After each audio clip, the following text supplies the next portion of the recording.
Hai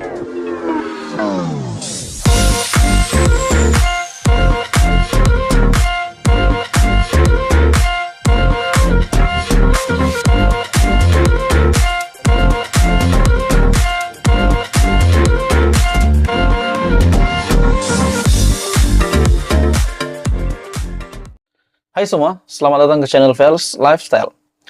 Saudara-saudara yang saya hormati sekalian, tuan-tuan dan puan-puan.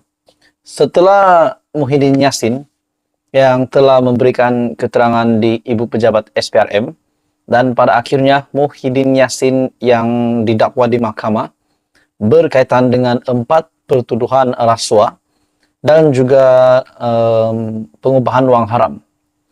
Jadi terdapat 6 pertuduhan yang dihadapi oleh Muhyiddin Yassin, yang diterima oleh Muhyiddin Yassin berkaitan dengan rasuah Rm 232,5 juta dan juga Rm 195 juta pengubahan wang haram.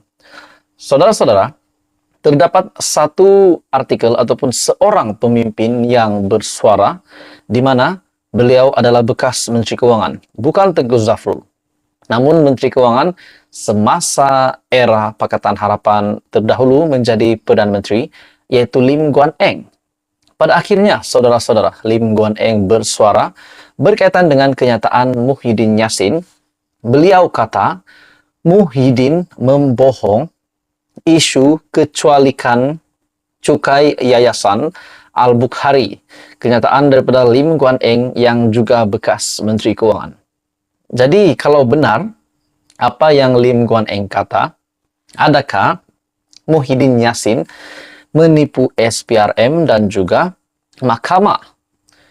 Setelah Lim Guan Eng yang mengeluarkan kenyataan bahwa Muhyiddin membohong, Lim Guan Eng mendakwa pengerusi Perikatan Nasional PN, Tan Sri Muhyiddin Yassin berbohong apabila mengaitkannya dengan keputusan semasa beliau menjadi Menteri Keuangan. Adakah dengan ini Lim Guan Eng yang menyatakan bahwa Muhyiddin Yassin membohong, adakah Lim Guan Eng tiba-tiba pula akan mengenakan tindakan undang-undang terhadap bekas Perdana Menteri itu yang sedang berhadapan dengan kes mahkamah? Pengerusi DAP itu dalam reaksinya menafikan keluar sebarang arahan spesifik untuk membatalkan pengecualian cukai yang diberikan oleh Kerajaan Barisan Nasional kepada Yayasan Al-Bukhari yang dinaungi Tan Sri Syed Mokhtar Al-Bukhari. Ini tidak benar dan tidak tepat.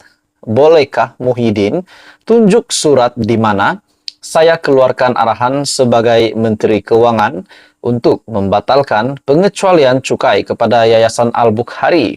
Itu adalah soalan Lim kepada Muhyiddin Yassin. Oke, saudara-saudara, tuan-tuan dan puan-puan.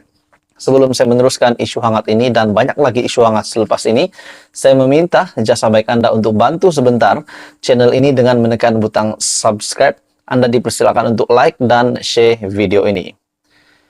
Menurut Lim Guan Eng, sekiranya Muhyiddin gagal untuk menunjukkan surat yang menunjukkan Lim Guan Eng sebagai Menteri Keuangan, arahan sebagai Menteri Keuangan untuk membatalkan pengecualian cukai kepada Yayasan Al-Bukhari, sekiranya Muhyiddin gagal berbuat demikian, saya akan mendapatkan nasihat undang-undang terhadap pembohongan Muhyiddin yang berniat jahat ke atas saya, memandangkan ia juga membabitkan tuduhan rasuah yang akan dibicarakan di mahkamah kelak.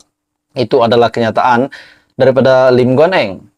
Dalam satu kenyataan, selepas disoal siasat oleh Suruhanjaya Pencegahan Rasuah Malaysia SPRM, Muhyiddin mendakwa Kerajaan Pakatan Harapan telah membatalkan pengecualian pembayaran cukai yang telah diluluskan kepada Yayasan Al-Bukhari. Bekas Perdana Menteri itu juga mendakwa ketika menerajui pentadbiran negara, beliau tidak mengeluarkan sebarang arahan tentang perkara itu. Sebaliknya, keputusan untuk menimbangkan rayuan yang dibuat oleh Syed Mokhtar itu diputuskan oleh Kementerian Keuangan dan Lembaga Hasil Dalam Negeri. Salam sejahtera Malaysia, saudara-saudara, tuan-tuan dan puan-puan. Setelah kita mendengar isu berkaitan dengan ceramah yang hanya dibenarkan kepada yang bertauliah, dan juga melarang untuk mana-mana individu ahli politik untuk menyampaikan ceramah di negeri Terengganu. Akhirnya, saudara-saudara, seperti yang kita sedia maklum, kenyataan daripada Presiden PAS, Tan Sri Abdul Hadi Awang, yang tidak setuju dengan kenyataan daripada Sultan Terengganu, titah Sultan Terengganu, dan juga Maidam. Dilihat Presiden PAS itu tidak akur dengan apa yang telah ditetapkan berkaitan dengan ceramah kuliah yang tidak dibenarkan kepada mana-mana ahli politik. Dan bagi saya, secara pribadi ini sudah pasti untuk mengelakkan rumah ibadat agama Islam yang dijadikan medan tempat untuk ceramah, namun asasnya bukan untuk keagamaan, melainkan untuk politik, untuk kepartian. Dan pada akhirnya Sultan Terengganu tidak mahu ada penceramah terdiri daripada ahli politik. Pada akhirnya Presiden PAS yang tidak mahu, tidak akur dengan kenyataan Maidam dan juga Sultan Terengganu, akhirnya sekali lagi Hadi membuat kejutan dengan membuat satu tindakan, yaitu beliau terus menyampaikan kuliah di masjid. Satu artikel dari Malaysia Kini, Hadi terus sampaikan kuliah di masjid. Presiden PAS Abdul Hadi Awang hari ini, yaitu bertarik pada 10 Mac, hari ini telah menyampaikan kuliah duha mingguan seperti biasa di Masjid Rusila di Marang, Terengganu. Perkara itu dilaporkan beberapa media dan rekamannya juga dimuat naik di media sosial. Menurut Facebooknya, dia turut menyampaikan khutbah Jumaat di masjid yang sama. Sebelum ini, Majelis Agama Islam dan Adat Melayu ataupun Maidam Terengganu melarang ahli politik termasuk ahli parlimen, ahli Dewan Undangan Negeri Adun, serta senator daripada memberikan kuliah atau ceramah agama di seluruh masjid serta surau di Terengganu. Mereka turut dilarang menyampaikan khutbah Jumaat.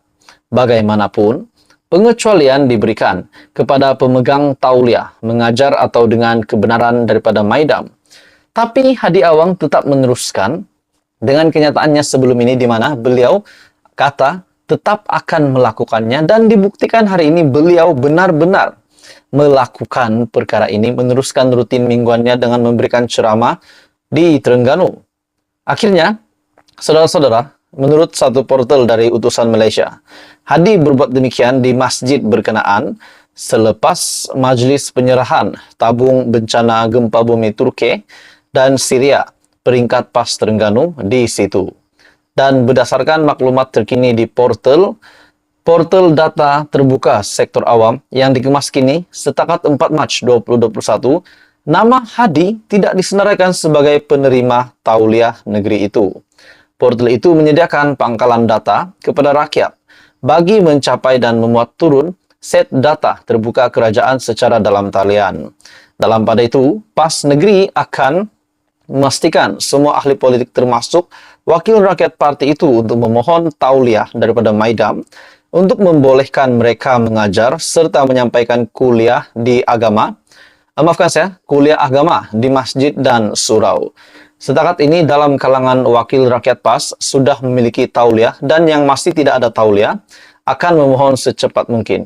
Jadi saudara-saudara, saya rasa Hadi Awang telah melanggar arahan Sultan Terengganu dan juga Maidam dengan meneruskan ceramahnya. Jadi tuan-tuan dan puan-puan semua, apa pendapat Anda tentang tindakan Presiden PAS ini? Teruskan bersama di dalam channel ini untuk perkembangan yang lain. Jangan lupa tekan butang like, share, dan subscribe.